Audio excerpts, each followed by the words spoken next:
Welcome, everyone. I guess I'm not close enough.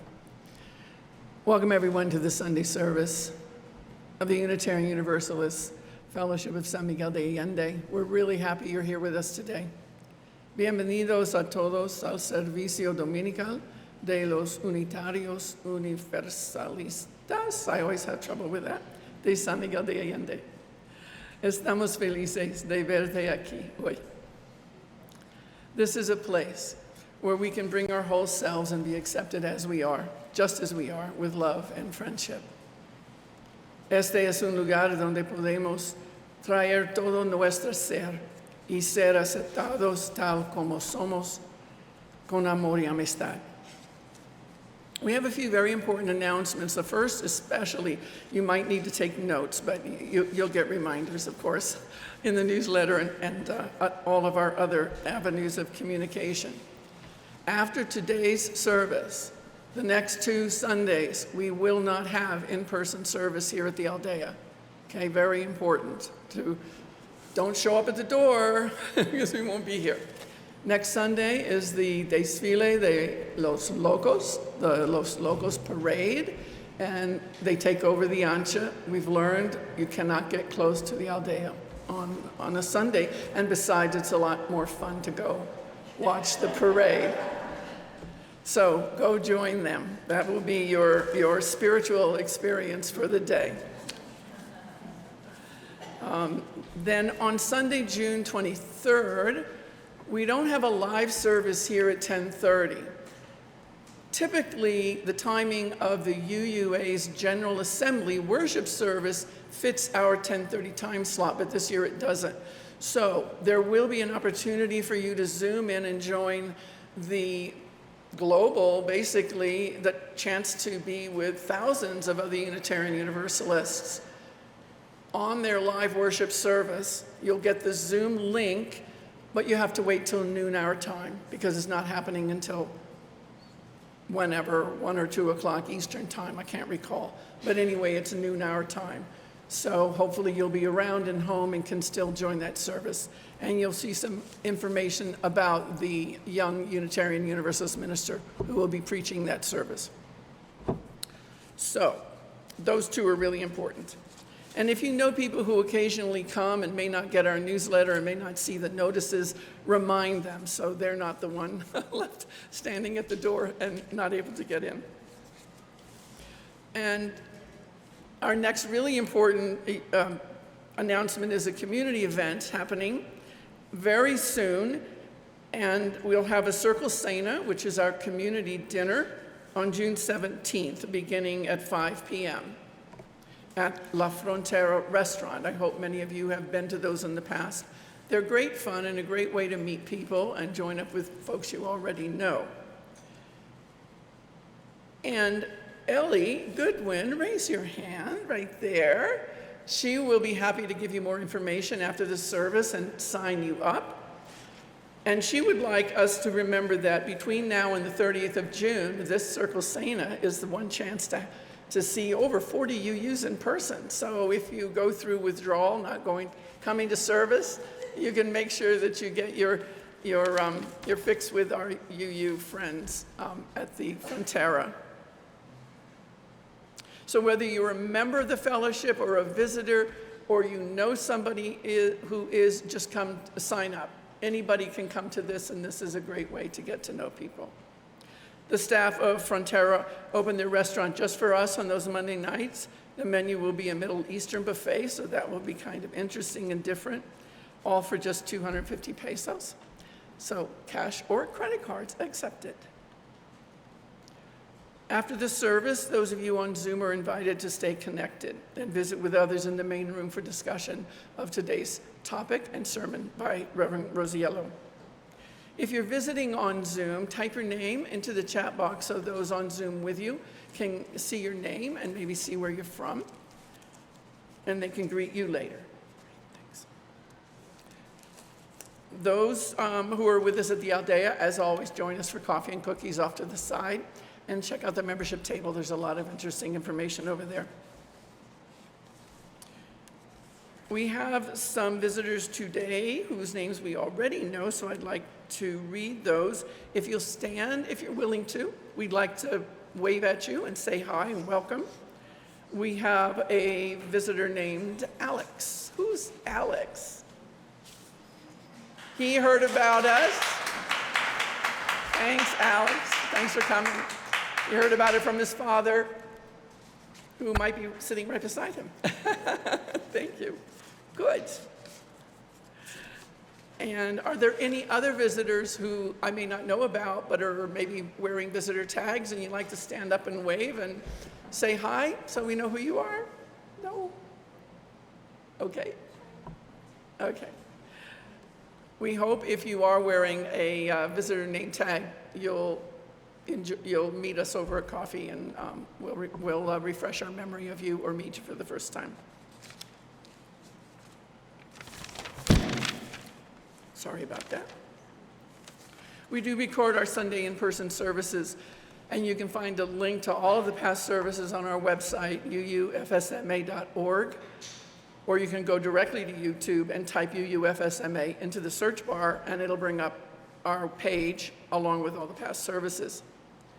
If you go to the website, you'll see information about the fellowship and all of our ministries and activities, how to make a pledge, a donation, and how you can become a member. So that brings to a close all of these many announcements. Thank you. So now we will move into the important part of our service and our opening words, and Paula will read our opening words while I light the chalice. Hello, everyone. We light our chalice flame for those who lived their lives in closets of shame, for those who furtively visited the bars where nobody knew your name, for the Stonewall riot and the fierce trans woman who fought, for the plague which still takes far too many, too young, too soon. So many gone, so many never lived to see. Outgate kids singing on TV, outgate people serving in the military. Marriage equality, families formed by intention. We light our chalice flame for all of this and for all of our siblings of the rainbow. Surviving, living life out in the open with pride.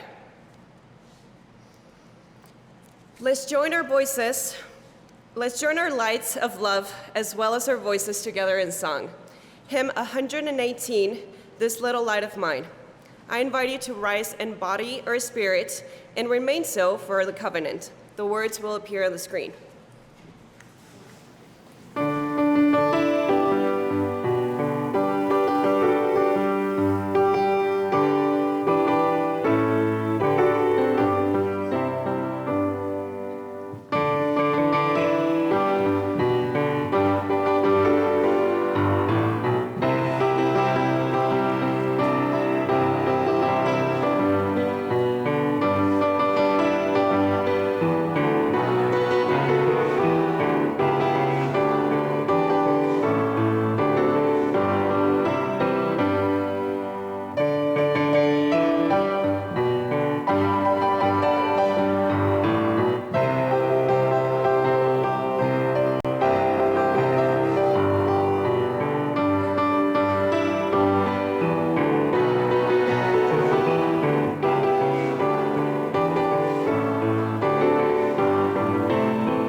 And now I invite you all to join together in reciting this fellowship's unique covenant.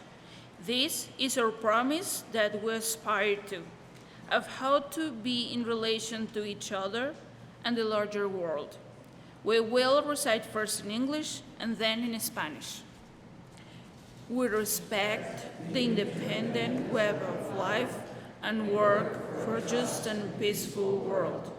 We encourage the search of truth and meaning, strive for compassion in our relationships, and seek values that will benefit our lives and the lives of others. This is our covenant. Respetamos todos los estilos de vida dentro de su red interdependiente y trabajamos por un mundo justo y pacífico. Alentamos la búsqueda de la verdad y la comprensión total. Nos esforzamos por mantener compasión en nuestras relaciones y buscamos valores que beneficien nuestras vidas y las vidas de los demás. Este es nuestro convenio.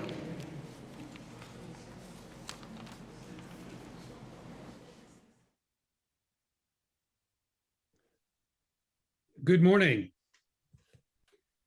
I'm the Reverend Tom Rosiello, minister of this fellowship, and it's good to be with you by way of Zoom this morning.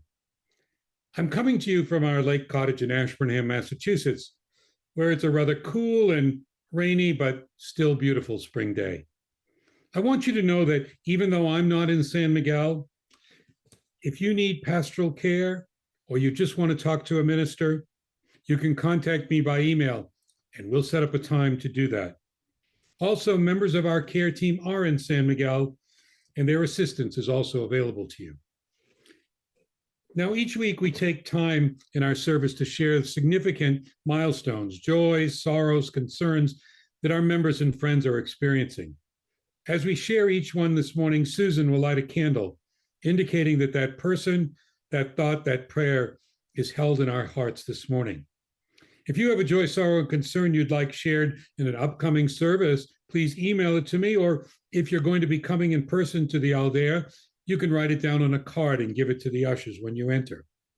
If you're on Zoom with us this morning, like I am, you can type a joy, sorrow, or concern into the chat now. We begin with a couple of birthday joys, celebrations. It is Hillary Torrila's birthday, and Pam Silva celebrated a birthday this week. So we could light a candle for each of them in celebration. We also light a candle for Bill Wilkinson. Grateful to learn that his back surgery was successful. We send him healing wishes. I'm going to come back to you in a moment, but now we're going to go back to Susan to see if she has any to add. I'd like to wish Rebecca Robb a happy birthday. Rebecca's with us today. Happy birthday, Rebecca.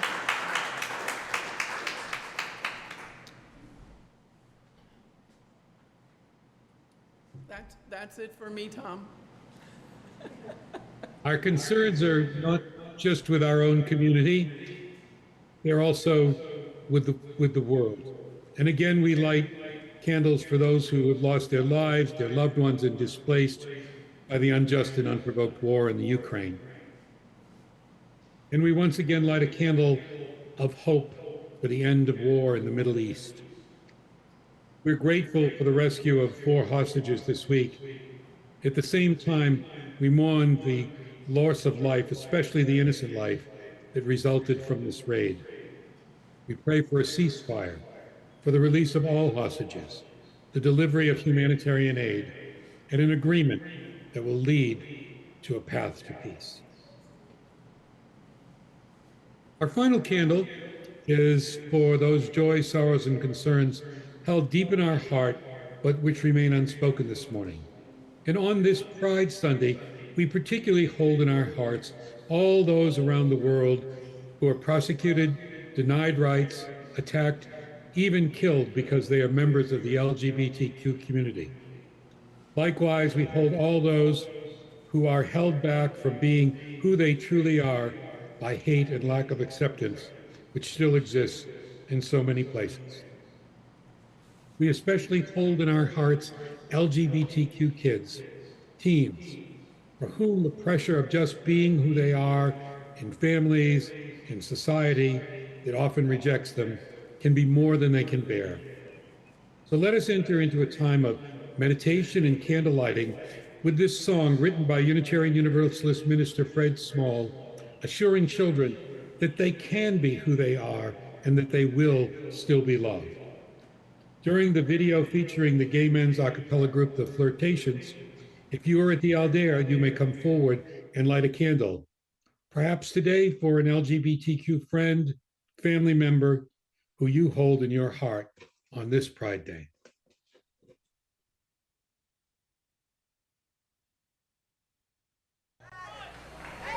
Well, we're going to sing a lullaby, and we like to imagine how different the world might be if more parents would sing lullabies like this to their children.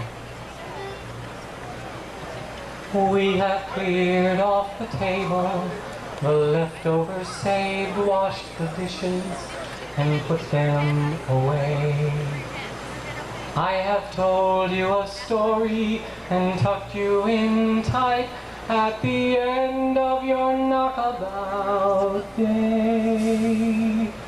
As the moon sets its sail to carry you to sleep over the midnight sea, well, I will sing you a song no one sang to me. May it keep you good company.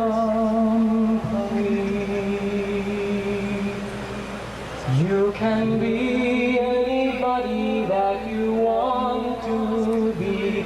You can love whomever you will.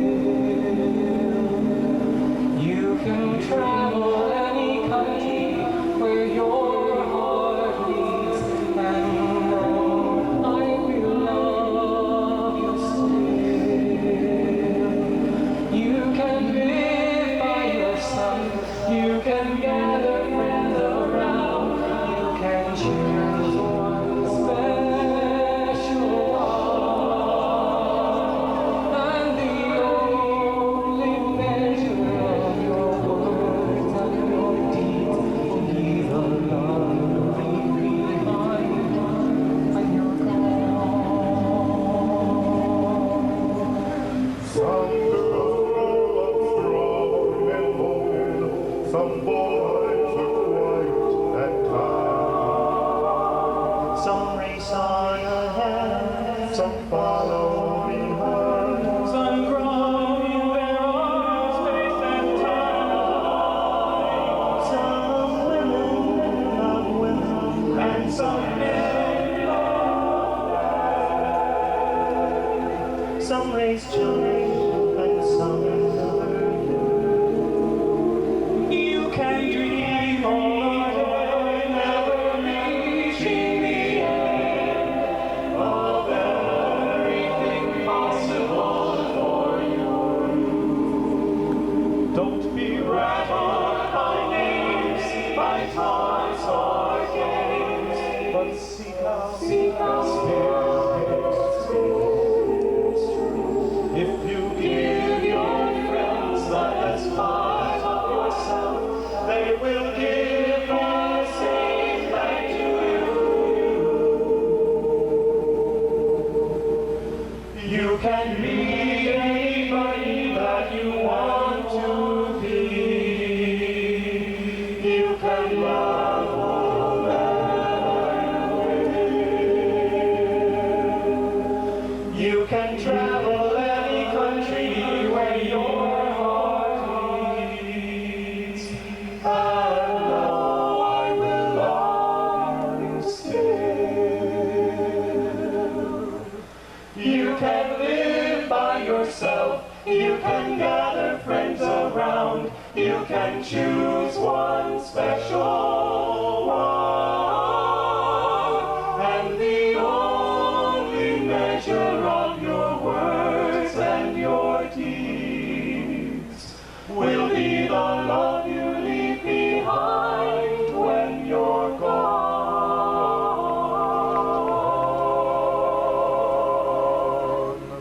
Oh, the love you leave behind when you're gone.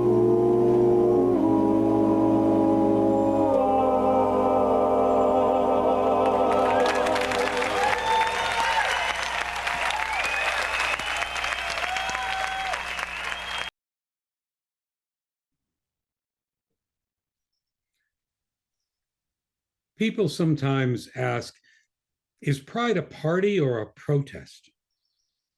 Should it be a joyful time of celebration or a profound call to action? Is it a time for LGBTQ people to celebrate? Or is it a time to educate those who have little exposure and lack understanding of the issues affecting the LGBTQ community? It's all of these. It's a celebration in that we recognize the incredible contribution of lesbian, gay, trans, queer people throughout history.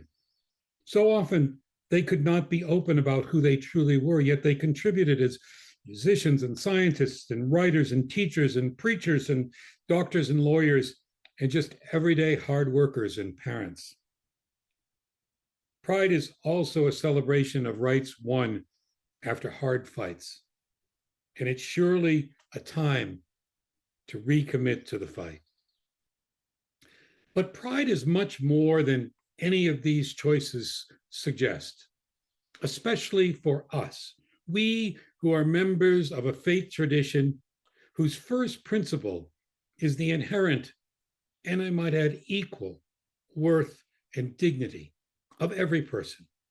A faith tradition that says each and every week that you are, and yes, we mean you, LGBTQ folks, are welcome here as you are, welcome to bring your whole selves to be an equal, publicly respected part of this community.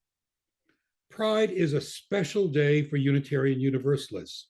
For us, it is a religious holiday, one that connects us to the very core values of our faith, our theology. It connects us to our calling. Human rights, however we treat each other, how our society includes or excludes groups of people, are inherently tied to religious teachings. But sadly, many religious traditions do not acknowledge that many of these human rights extend to LGBTQ people. Some have criticized us, saying gay rights are a political issue and that they have no place in church. That could not be further from the truth for us. The inherent worth and dignity of every person is our deepest principle, grounded in our theology, practiced in our gathering, taught to our children. The advancement of LGBTQ rights is a profoundly religious calling to us. So knowing the history, understanding how what we believe in is being advanced or thwarted in the world around us helps us to better live our faith, our theology, our principles, and our commitments. So let's begin this journey with a video that explores the origins of pride.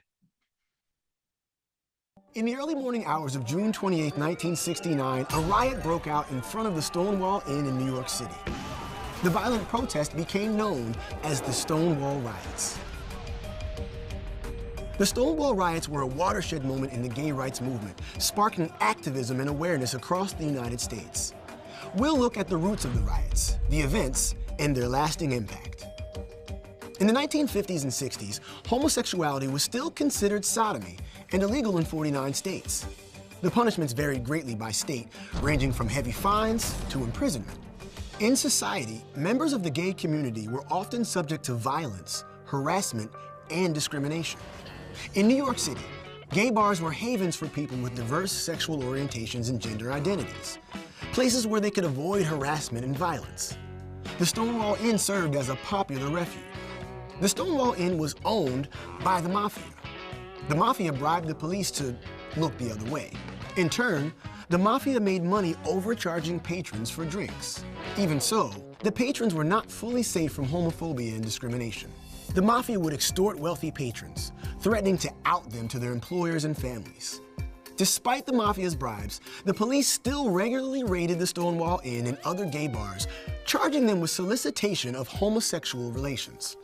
Trans and other gender nonconforming people were also targeted, subjected to violence, and arrested if they weren't wearing what the police deemed gender-appropriate clothing.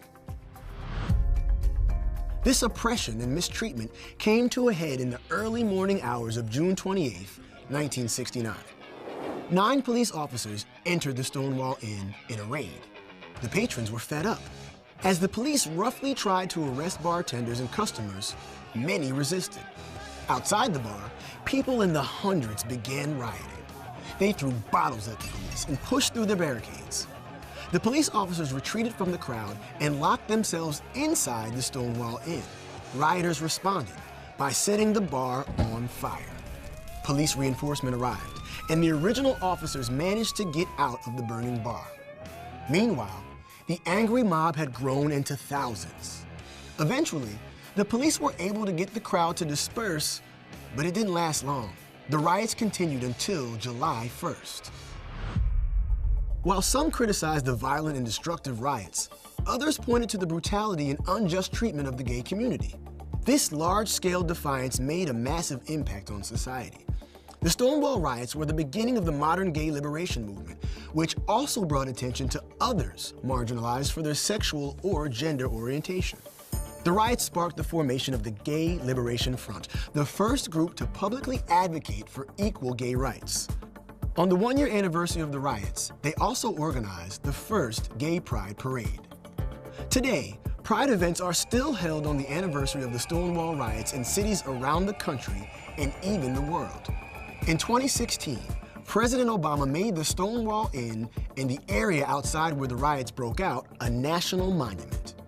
This became the first national monument celebrating gay history. The Stonewall riots may have been violent, but they marked a pivotal moment in history.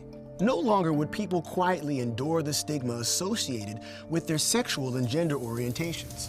Through the Stonewall riots, the gay rights movement gained mainstream visibility and a momentum that continues to this day. I invite you to rise in body or spirit as we sing hymn number 170. We are a gentle, angry people by Holly Near, and the words will appear on your screen.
It was 55 years ago this month when at that Stonewall Inn in New York City's Greenwich Village, LGBTQ folks, not yet referred to by those letters, came into the streets and raised their voices.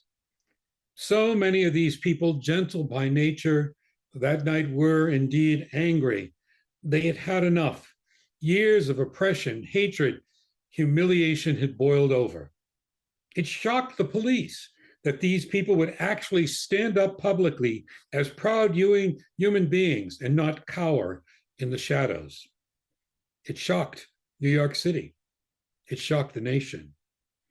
These people were finally being honest about who they were, and in the words of Armistead Maupin, the author of Tales of the City, the world changes in direct proportion to the number of people willing to be honest about their lives. This kind of change for the LGBTQ community, for that movement, really begins with Stonewall. The stopper was out of the bottle, and for days, folks marched and demonstrated, raised their voices in shouts, in songs. They indeed were a gentle, angry people, and they were most certainly singing for their lives.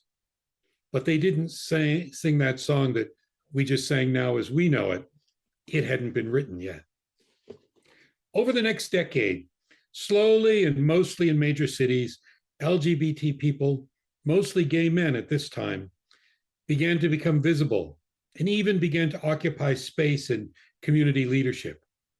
In December 1977, Harvey Milk was elected to the San Francisco Board of Supervisors, becoming the first openly gay man to be elected to public office in the United States. During the next 11 months, he introduced ordinances to prevent discrimination against gay folks in San Francisco. And that Board of Supervisors, in an 11-to-1 vote, passed those ordinances. The one no vote was by a man by the name of Dan White, who had also been passed over by the mayor for an appointment to a position that went to Harvey instead. On November 28, 1978, White returned to City Hall and shot and killed both the mayor and Harvey Milk. That night, LGBTQ people turned out in droves in San Francisco for a vigil, and we witnessed the very first public performance by a group that had formed just 1 month earlier, the San Francisco Gay Men's Chorus. I believe the first ever performance of a gay men's chorus. And on the way to the event that night, songwriter Holly Near was haunted by a tune in her head, and she began to write words to it, and she wrote them down. The tune and those words, hymn number 170 in our hymnal, the one we just sang, come to us from that horrible night. The blow to the gay community from the assassination of Harvey Milk really cannot be overemphasized. I was in law school 3,000 miles away at the time, and I remember that it felt like all was lost. Although many folks, certainly my friends, knew that I was gay, I was certainly not out. In fact, it was just a few months later that I had to lie on an application to take the bar exam, because even in liberal Massachusetts, homosexual acts were officially still a crime. The question on the application that I had to fill out was not have you been convicted, but could you be convicted of any crime? The true answer was yes. And part of me would have liked to have been honest and pushed the issue. But I knew if I responded honestly, I would not be allowed to take the bar exam. Thankfully, before filling out the form, one of my advisors told me point blank how I should answer that question. Lie, he said, and I did. I took the exam and I passed the bar. I got a great position in the district attorney's office, and to my amazement, nothing in my extensive background check that was conducted for that position revealed that I was gay. I thought for sure I would at least have to talk my way around something, but no, nothing. So I was sworn in as assistant district attorney. Only years later did I come to understand how this could have happened. My background check was done and the report was written by a Massachusetts state trooper who I later learned was gay. I've always believed that there are moments of grace in our lives. In those years in the district attorney's office, the gay issue would occasionally arise when people wanted a favor or the like and would threaten to, quote, expose me. But by that time, who I was becoming generally known, and some of my colleagues were always around to run interference if this happened. It was a strange kind of existence, not out, but sort of out. Out enough so my opponents couldn't really use it against me.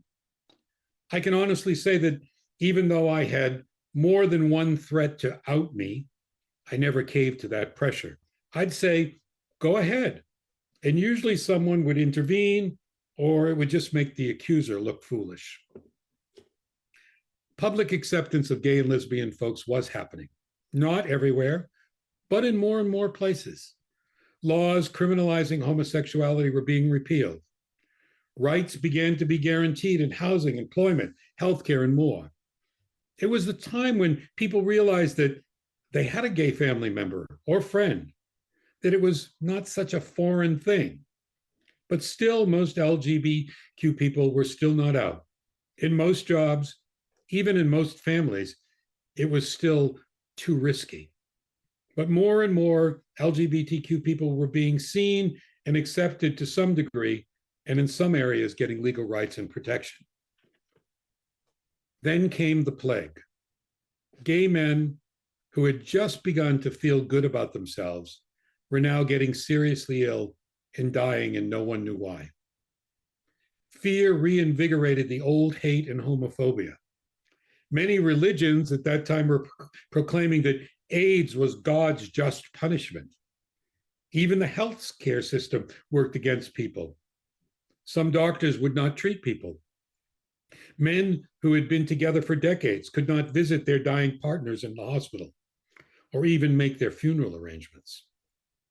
You know, I still get angry when I think about just recently witnessing the huge and wonderful amount of money and attention that went into the research into the causes and for vaccines for COVID, in contrast to how little support and attention the gay disease AIDS got at that time. Only when men became ill did some families learn they had a gay son or brother or uncle or father. It was an incredibly scary time of losing friends, many in their 20s and 30s. But out of necessity, gay people came out and a strong community began to act up. Remember those words? And silence was death, and it was no longer an option. As horrible as AIDS was, as much as it stirred up fear and hate, it also revealed the gay community and surely accelerated the advancement of rights. Those rights and opportunities that resulted do not advance everyone equally within this community. Gay men fared better than lesbian women, and certainly better than trans and non-binary folks who had and still do have a greater struggle of acceptance for inequality. In society, some institutions began to openly embrace gay people. Professions opened up to out gay folks. Some religions, but certainly not most, welcomed LGBTQ folks and even blessed their partnerships. Our faith tradition was among the very first to ordain openly gay folks and to create welcoming space for LGBTQ people. But still, we were going through that period of don't ask, don't tell. Not just in the military, by the way, but in the corporate world and the everyday world. It was a time when you might be okay in your job if you didn't make an issue of your sexual orientation. I remember a friend of mine who was then the director of a very prominent museum. And as most museums do, it had a board with many wealthy and influential people on it. In one rather courageous, or maybe rather foolish moment, he told a very wealthy and influential member of the board that he was gay. And she replied, "Of course you are, dear, and we love you, but don't ever say that again." That's how it was for some, still is for some. especially in other parts of the world and in certain cultures and religious traditions. Well, in the 1990s, progress limped along for a while, an encouraging victory here or there in a new protective law or ordinance, but momentous change was on the horizon.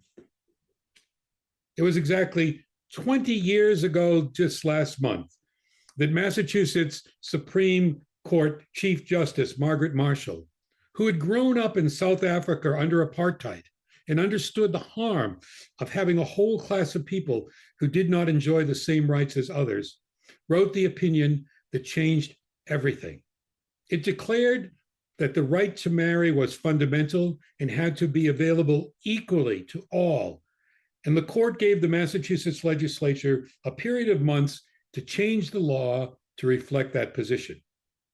It was not at all clear at the time what the legislature would do.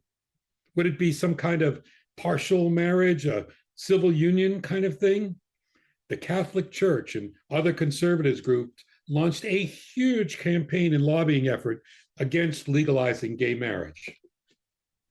The congregation where I was minister then was in a district served by a Catholic woman representative who declared that as a good Catholic, she opposed gay marriage. And it was assumed by the press and others that all clergy opposed same-sex marriage. The voice of religion was being portrayed in the press as a monolithic voice against gay marriage. Liberal clergy knew that we had to do something fast. We met with representatives and senators.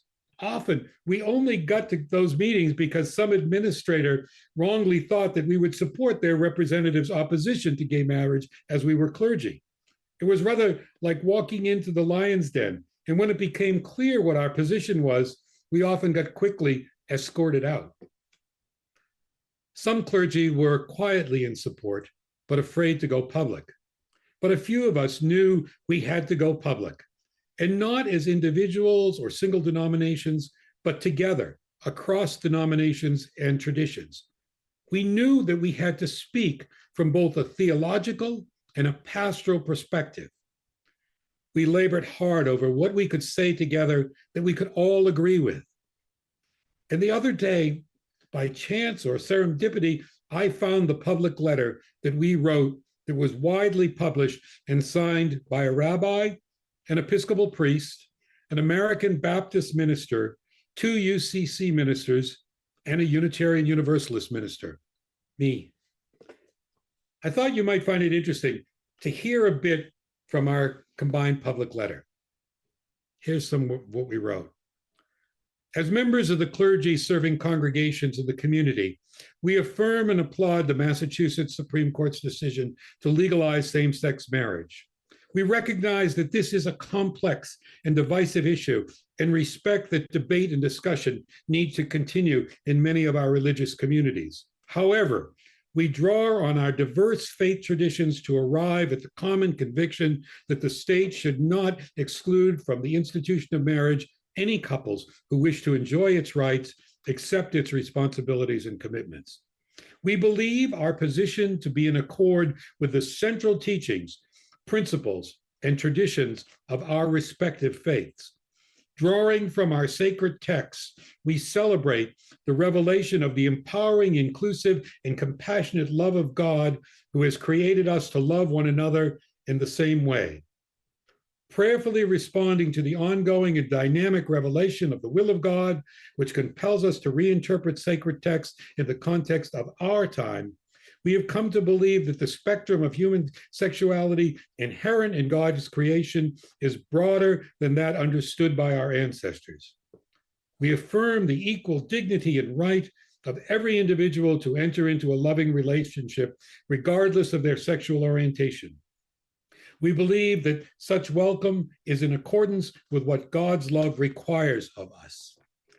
Our convictions also arise from our experiences with many loving gay and lesbian couples and families who have not had their commitment to each other legally recognized and socially accepted. We see it as our pastoral responsibility to support and nurture mutually loving and committed relationships, regardless of the gender of the two individuals. All children deserve to be raised by loving parents, and we daily witness this taking place in gay and lesbian families within our community. We look forward to the day when these families will have the same legal recognition, benefits, and status as others. Their children deserve nothing less. No other marriage will be harmed by the legalization of gay and lesbian marriage. Rather, this complex institution itself will be enriched by increasing the number of those people who commit to its blessing and challenges, while the meaning, context, and dynamics of marriage continue to evolve as they have from the beginning. We believe that the court's ruling is a much needed celebration and strengthening of marriage by inviting committed adults into binding covenant that adds stability to the fabric of society and the lives of children where children are present. We agree with the court that separate is not equal. We affirm that the state should not be allowed to require religious communities to perform or bless same-sex marriages.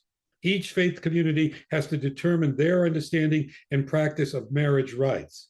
However, for those faith communities that celebrate with joy gay, lesbian marriages within their community, such celebrations should be allowed to have the same legal effect as any other marriage. Well, that's part of the letter. Every one of us who signed that letter, including me, got pushback from the congregations we served for, quote, presenting us as a gay church or temple. But ultimately, we changed some minds, including that representative from the district where my congregation was. Enough minds for the first LGBTQ marriage law to pass. Well, it happened. And sometimes I'm still amazed that it did. And now equal marriage is the law in the United States, Mexico, and in many other parts of the world. And more religions have come along too. You know, part of that group of clergy that was preparing that letter, but who was prohibited by his denomination from signing it, was the local Methodist minister. And only last month, 20 years later, the Methodist Church finally removed its ban on both the ordination of LGBTQ clergy and the celebration of same-sex marriages in their church. It's another encouraging moment, but it was decades long in coming and a battle. More than 1/4 of their churches left the denomination over the issue, and they lost about half of their members. The important move by the Methodist Church is perhaps the most recent of encouraging movements on the religious front of gay equality. But let's not take too much comfort in that. Overall, religion is still the enemy of LGBTQ community, even when they, at some level in these religions, try to speak of inclusion. I was shocked when the Pope, who some gay Catholic friends believe is opening the Catholic Church to gay and lesbian folks, just recently in a meeting with his bishops, used an offensive word to describe gay men and unequivocally reaffirmed that they should not be allowed to become priests. But the Pope's action is far from the most disturbing thing happening in the area of LGBTQ rights. Right now, the ACLU, American Civil Liberties Union, is tracking 515 anti-LGBTQ bills filed in almost every state legislature. They run the gamut of attacks, many in particular anti-trans, and include the denial of gender-affirming medical care, the right to participate in sports, and yes, still, the bathroom bills are out there. Some of these bills will likely pass, but pass or not, they continue to stir up hate and at best, more misunderstanding. But the troubling trends do not stop with state legislatures. We have a Supreme Court where some members have signaled a willingness to overturn gay marriage. And around the world, the political right continues to spew out its anti-gay sentiment, which results in horrible violence, particularly against trans individuals. Just this past week, as Pride Month started, the US State Department issued a worldwide caution alert, warning US citizens overseas to exercise increased caution due to the increased potential, and I'm reading, for foreign terrorist organizations inspired violence against LGBTQI plus persons and events.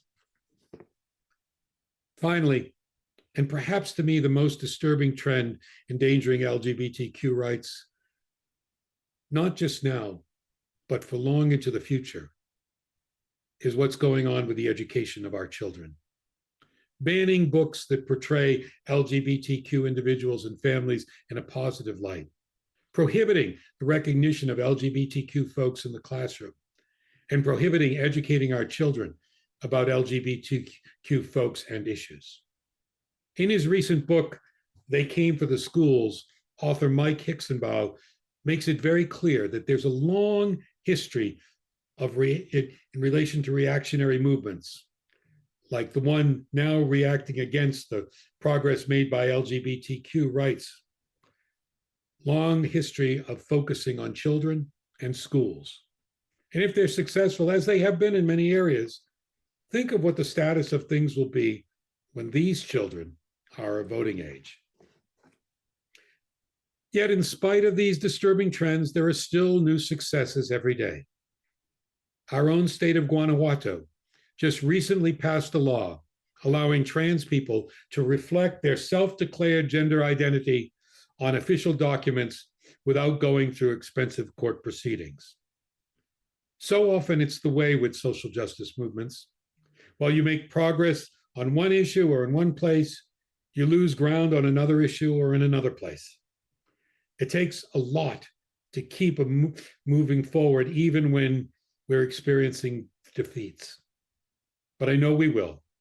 And why do I know that? Because I've witnessed something from the very beginning of this movement.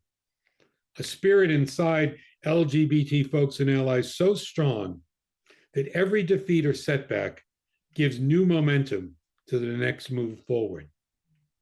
Early in the movement, the musical group you heard earlier, the Flirtations, took up a South African freedom fighter song and brought it to the LGBT rights movement in the US. Here they are at a Pride event in 1991, singing it. The higher you build your barriers, the taller I become. The farther you take my rights away, the faster I will run. You can deny me, you can decide to turn your face away.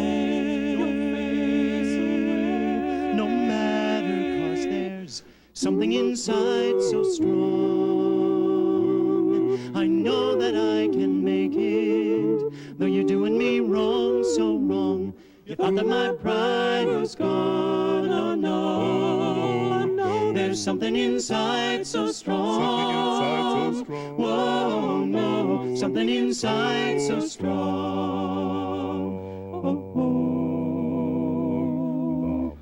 The more you refuse to hear my voice,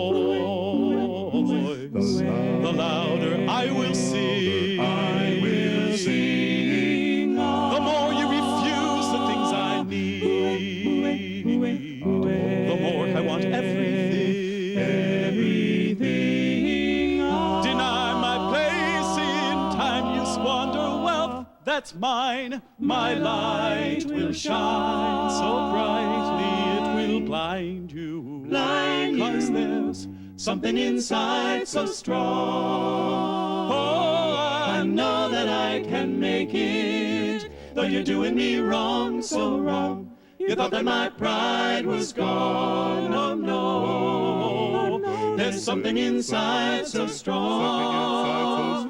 Whoa, no, something inside so strong. Brothers and sisters, when they insist we're just not good enough, what do we do then? We'll look them in the eyes and say, we're gonna do it anyway. We're gonna do it anyway. We're gonna do it anyway. We're gonna do it anyway.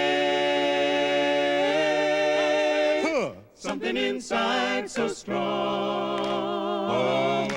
know that I can make it. Though you're doing me wrong, so wrong. You thought that my pride was gone. Oh no, there's something inside so strong.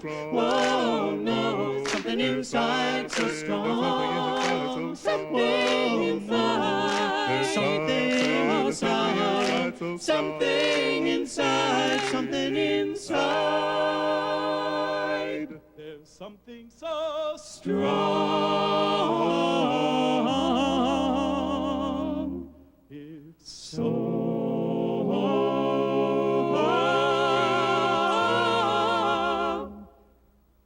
strong.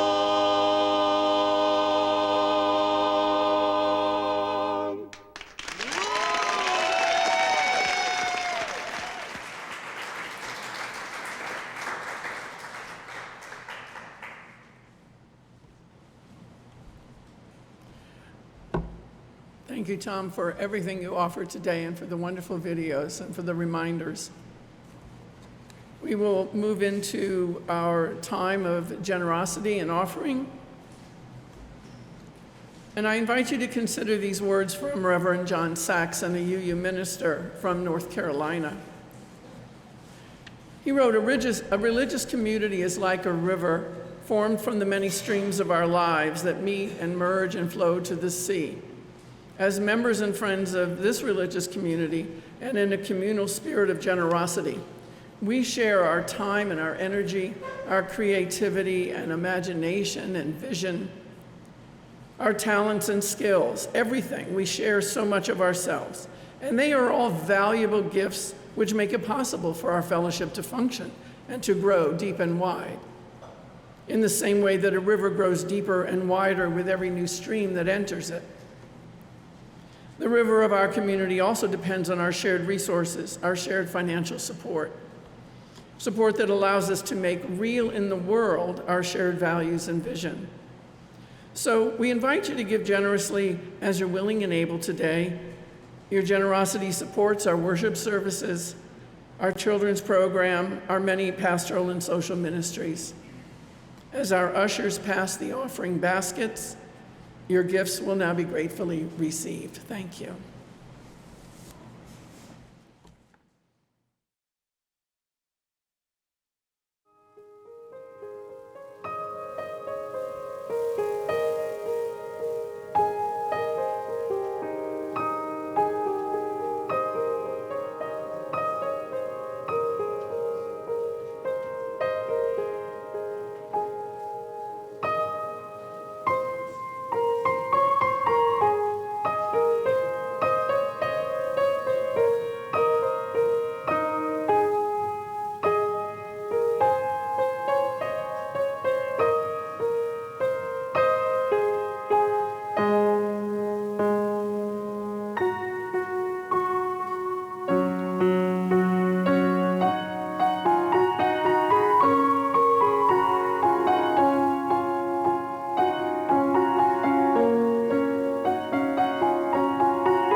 Thank you for being with us today. And please stay after the service for coffee and cookies if you're at the Aldea, or stay on Zoom and join me for some conversation after the service. Please remember that next week, there's no services here or online due to the parade, and the following Sunday, we'll join with thousands of other Unitarian Universalists in the Sunday morning service from General Assembly, which will be at a different time at noontime for you in San Miguel, and you'll be getting lots of information about how to tune into that. You won't want to miss that service. As we now extinguish the flame that marks the end of our service, let us go forth with these words from Edwin Markham, adapted in our hearts. They drew a circle that shut them out. Heretics, rebels, people to flout. But love and we had the wit to win. We drew a circle that took them in. May we in this congregation and in this faith tradition always draw the circle wide and open our doors to those whom others exclude.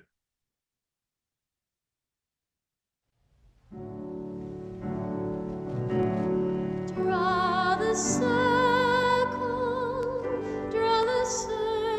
wide. Draw the circle wide. No one stands alone, we'll stand side by side. Draw the circle wide. Draw the circle wide, draw it wider still. Let this be our song. No one stands alone, standing side by side.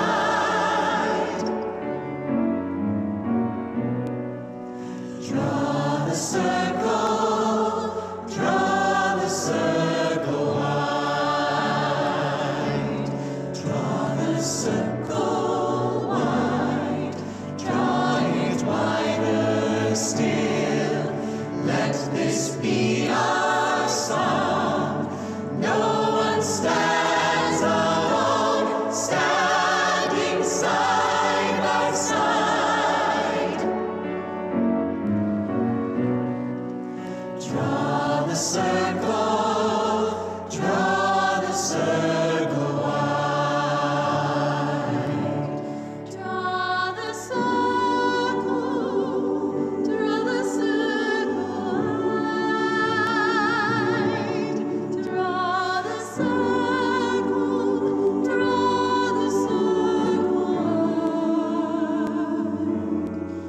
No one stands alone, we'll stand side by side. Draw the circle wide. Draw the circle wide, draw it wider still. Let this be our song. No one stands alone, standing side by side.